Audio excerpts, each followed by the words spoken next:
আসসালামু আলাইকুম। আশা করছি সবাই যে যেখানে আছেন খুব বেশি ভালো আছেন।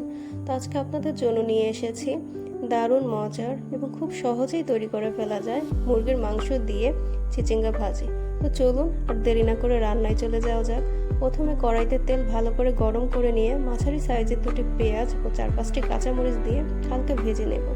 ভেজে নেওয়া হয়ে গেলে আগে থেকে সিদ্ধ করে রাখা মুরগির মাংস দিয়ে হালকা বাদামি রং করে ভালো করে ভেজে নিতে হবে 2 থেকে 3 মিনিট।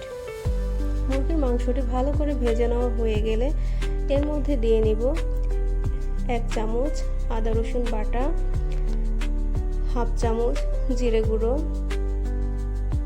হাফ চামচ মরিচের গুঁড়ো, স্বাদ মতো লবণ এবং হাফ চামচ হলুদের গুঁড়ো।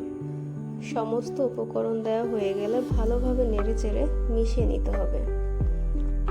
ভালোভাবে মিশিয়ে নেওয়া হয়ে গেলে সামান্য পরিমাণে পানি দিয়ে মুরগির মাংসটা 2 থেকে 3 মিনিট রান্না করে নিতে হবে।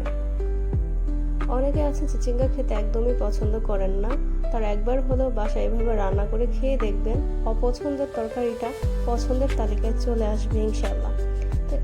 তো এখানে দেখতে পাচ্ছেন আমার মুরগির মাংসটা ভালো করে রান্না করা না হয়ে গেছে এবং উপরে তেল চলে আসছে। তো এই পর্যায়ে আগে থেকে ধুয়ে কেটে নেওয়া চিচিঙ্গাটা দিয়ে নেড়ে চেড়ে ভালোভাবে মিশিয়ে নিতে হবে। চিচিঙ্গা দিয়ে ভালো করে মিশিয়ে নিতে হবে এবং 2-3 মিনিট পরে দেখবেন এর থেকে বেশ খানিকটা পানি ছেড়ে দিয়েছে। তো পানিটা শুকিয়ে আসার আগ পর্যন্ত চুলার আঁচ মিডিয়ামে রেখে অনবরত নেড়ে চেড়ে শুকিয়ে আসার আগ পর্যন্ত রান্না করে নিতে হবে। তা আমার পরিবারের সকলে এই রান্নাটা অনেক বেশি পছন্দ করে, তাদের জন্য আমাকে প্রায় এই রান্নাটা করতে হয়।